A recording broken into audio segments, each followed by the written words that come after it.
ngayon. It's a very important day na I want to talk about and help out so many high school and college students ngayon. So lately, siguro last week and few days ago, ang dami kong mga private messages from college students and high school students who are begging for help on how to write their term paper and research or thesis. I am very surprised. Alam niyo ba kung bakit? Kalimitan itong mga estudyante nito ay enrolled in agriculture and fisheries, okay? Or aquaculture. And I'm very impressed. Siguro dahil na-realize nila after COVID na agriculture is really important in our lives. Like before, I've always say this one when I do workshops in the Philippines. In agriculture, doon natin makikita talaga na magiging sustainable ang buhay natin kung marunong tayong magtanim kahit sa front yard natin, backyard natin, o kahit sa mga paso-paso lang. So I was really impressed itong mga estudyante na ito na they are enrolled in agriculture or fisheries and they're begging for help on how to write thesis. So, students, mga nanay, if you have mga teenagers, relatives, or cousins, or whoever, this is the time that they're gonna sit with me for about 15 minutes. And you need to know on how to write a research or term paper about agriculture or fisheries. Dahil maraming mga estudyante ngayon na hindi alam on what to do, what title they're gonna do, what are the research they're gonna do, how to do it, etc. So ito yung tulong ko sa mga anak ninyo o mga relatives niyo na nangangailangan ng research. Now, in agriculture, kalimitan ang mga teacher binibigyan lang sila ng specific, guideline. Okay, you do a research about, you do experimental research about agriculture or about fisheries, about what type of fish and everything. I'll give you an example. So, ito yung nalalaman kong mga example sa mga estudyanteng nag-reach out sa akin. Talking about mangrove, yung mga kahoy sa tabing dagat, how we can preserve them to protect the living organism on the water, talking about mga algae, mga tilapia, mga bangus, all these things. And then there are some also students who are also focusing on problema sa pananim. Okay, so I cited this one time because it's really in demand. Could you imagine, umabot tayo 2 months ago sa price ng onion up to 500 plus pesos? 1 kilo? Could you imagine how much impact that one sa mga consumers in the household having to cook without any onion anymore dahil hindi na kayang bumili sa ganung klaseng presyo? And what would be the effect of that in the farmers sa mga taga-Northern Luzon who are really famous and raised in growing onion? So, ito yung mga topic na dinidiscuss ko doon sa mga estudyante. If you're a college student right now and you really want to impress your teacher on what to write or what research, especially they're asking for experimental research or quantitative research or qualitative research. I have this video. You can watch that qualitative and quantitative, but I want to discuss about experimental research. When it comes to experimental research, just from the word experiment, you need to experiment. Either you're gonna have 2 variables or 1 variable that you can prove kung may improvement ba, kung ano yung effect noon doon sa experiment mo. When it comes to experimental research, you have to have a hypothesis. Yung guess mo kung anong outcome nitong experiment na gagawin mo. So when it comes to agriculture, I'll give you an example. What if you're gonna do an experiment like you plant onion during rainy season and planting onion during summer season. So what would be the differences of the growth? Okay? Anong mas big demand? More water, more sunlight, or less sunlight, less water? Ano yung peak ng growth ng onion doon sa 2 seasons na kinukompare mo. So you're trying to experiment 2 variables, planting during rainy season or planting during summer. And then analyze. You need to have analysis on this, okay? If you do this. When you analyze this, you have to analyze what are the effects of too much rain in the onion growth. What are the effects of too much sunshine in the onion growth?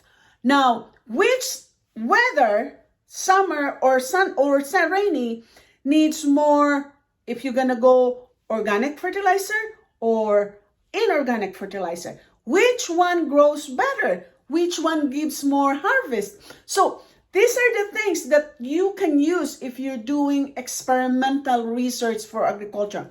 Another example that I cited, the mangrove tree that protects the shoreline so that walang mga soil erosion, walang mga landslide, walang baha. So these mangrove trees would really protect the shoreline, and it also gives off what?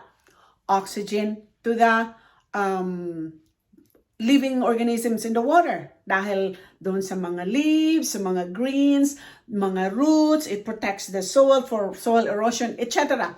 So how can you protect the mangrove trees in the shoreline na ginagamit na ngayong panggatong ng mga tao? Maraming mga taong who living in the shoreline, in the squatter, who are using these mangrove trees as panggatong. They're using it as panggawa nila sa kubo-kubo nila. So they are destroying some of these mangrove trees without replacing or replanting. So how can you preserve these mangrove trees if you are doing research in fisheries so that may matataguan ang mga living organisms on the sea or on the water during flash flood? Dahil doon yung sila nagtatago eh. Minsan, the crabs also are hiding underneath this mangrove roots, right? So think about it. How can you protect these mangrove trees using your research? And if you're going to use it as an experiment, guess what? Think about it during rainy season. Find a spot, let's say in a shoreline. Find a spot, maybe you can put landmark, kung anong landmark doon. Yung spot na yun na maliliit yung mga mangrove tree at yung spot na may malalaking mangrove tree. See what's the difference of soil erosion, kung gaano kalalim ang mababawas or mangyayari after a big flood or a big huge tide during the night, kung anong space, kung anong spot doon ang maraming sun erosion. That's an experiment. And then you analyze bakit. Bakit nangyayaring mas maraming soil erosion doon sa lower spot na maliliit pa yung mangrove trees as compared to those higher spot na malalaki yung mangrove trees. Again, so play by ear, see how you can develop a hypothesis and experiment based on those mangrove trees. Another thing na dinidiscuss ko when it comes to agriculture or fisheries, yung mga problema ngayon ng mga living organisms na they were caught in the fishing nets ng mga fishermen. Okay.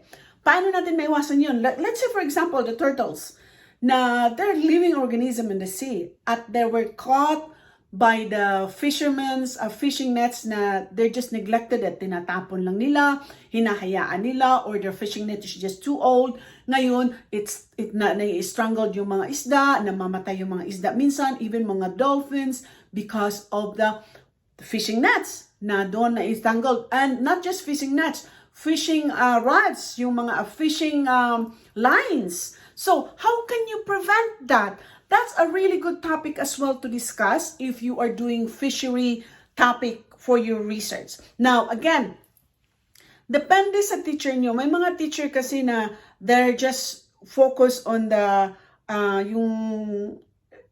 yung pang pinaka-superficial na topic instead of digging deeper doon sa mga topic na kinikreate ng mga estudyante. If you are an educator right now and you want to guide your students on how to make a really good research for agriculture or fisheries, they do not limit them in how they can explore. Kasi pag nililimit mo sila na, oh, just stick to this. I'll give you an example. Sabi nila ngayon is the rabbit meat now is acceptable in the Philippines. It's been acceptable here in Western country. Some people in Western country are eating rabbit meat. I've been told it's a really good meat. It tastes like chicken. So if you just focus on rabbit meat without exploring like how we can raise it healthy, what are the feeds that we can feed to the rabbits, how can we improve the population of the rabbit to replace maybe if some people cannot afford to buy chicken, maybe they can buy rabbit. I don't know which one is cheaper. So all these things, you have to let your students explore ideas. Wag yung kinokontrol nyo sila na hanggang dyan lang. If they can explore their topic, kahit ibig sabihin na marami ng students na they choose rabbit topic. But it's in different area. Rabbit racing, rabbit meat, rabbit growing, rabbit culture, all these things, they need to explore para may matutunan sila instead of just focusing on that narrow mind na hindi sila nag-grow. We want them to grow. We want them to learn from the research.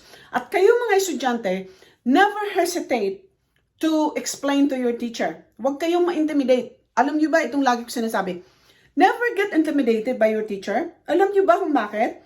Kaya kayo pina-research dahil itong mga teacher na ito wala ding alam sa lahat ng nire-research niyo. Kaya nga pina-research kayo eh. Hindi sila nag-research ng rabbit noon, hindi sila nag-research ng mangrove noon. So they want you to do the research. So don't get intimidated na magkamali kayo or hindi kayo accepted.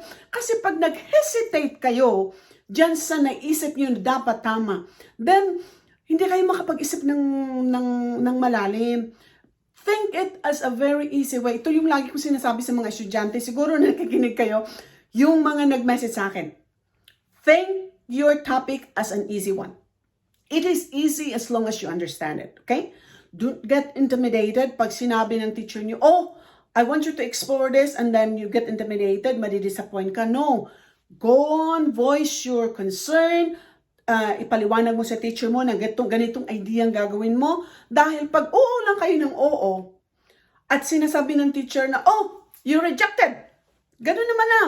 No. If you can reason out, bakit yan ang topic na ginamit mo? If I'm your teacher at alam ko na, oh, ganun pala ang plan ni Pedro dito sa topic na ito, okay, I'll let you do it and see how it goes. Instead of rejecting you right away and then you're gonna get disappointed.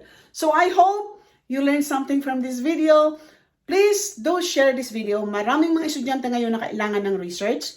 If you need a specific topic on what should be discussed in my blog about writing research or term paper, please do your comment or you can privately message me kung nahihiya kayo dahil I make sure na masasagot ko yung mga tanong niyo when it comes to research. Bye for now and more videos to come.